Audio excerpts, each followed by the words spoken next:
आज जानेंगे चातुर्मास का वैज्ञानिक दृष्टिकोण। चातुर्मास वर्षा ऋतु में आने वाला एक विशेष धार्मिक काल है।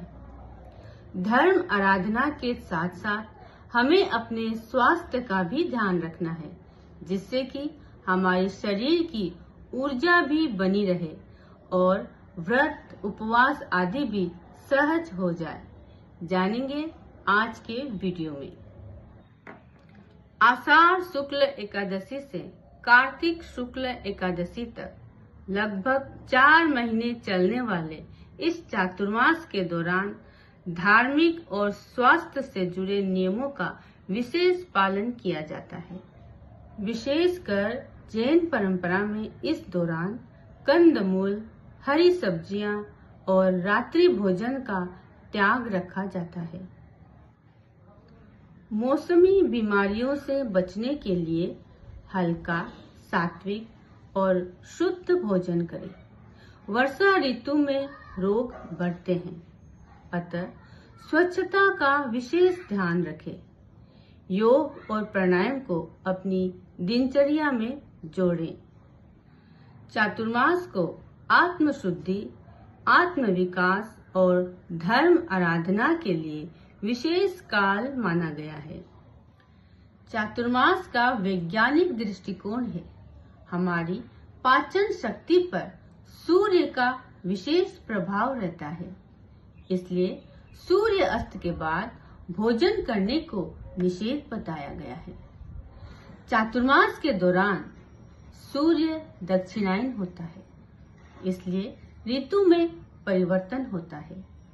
चातुर्मास वर्षा ऋतु से प्रारंभ होकर अंत शरद ऋतु के आगमन से होता है।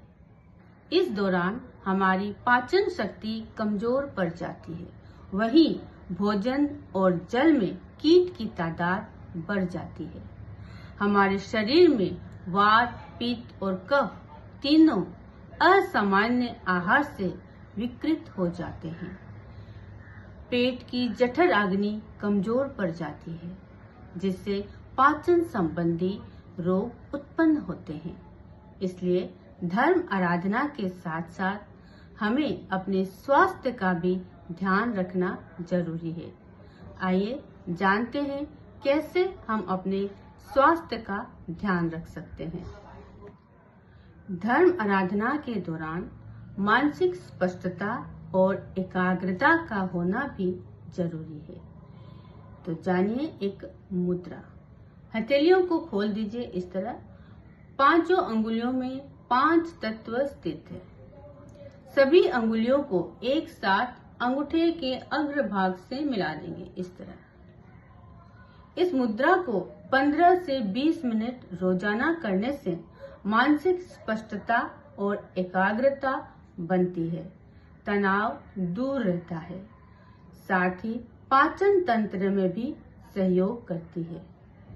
अगली मुद्रा है जो पेट से संबंधित है, जिससे शरीर में रोग प्रतिरोधक शक्ति बढ़ती है और ऊर्जा का विकास होता है। हथेलियों को खोल दीजिए।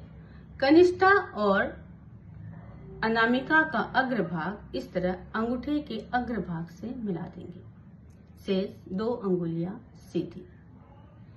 इस मुद्रा को करने से शरीर में ऊर्जा का विकास होता है, रोग प्रतिरोधक शक्ति बढ़ती है, साथ ही भूख और प्यास नहीं लगती, क्योंकि जब हम इस मुद्रा को करते हैं तब हमारे शरीर में ऊर्जा बनी रहती है, जो कि अन्न त्याग के दौरान बहुत ही उपयोगी है। अब जानिए पाचन तंत्र से संबंधित कुछ योग आसन। पहला है अर्ध मचेंद्र आसन। इसको करने से हमारे शरीर में लीवर और पैनक्रियास उत्तेजित रहते हैं।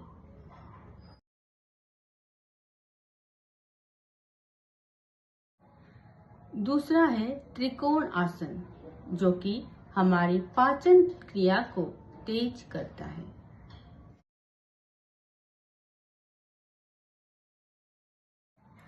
तीसरा है भुजंग आसन, जो कि एसिडिटी को कम करता है।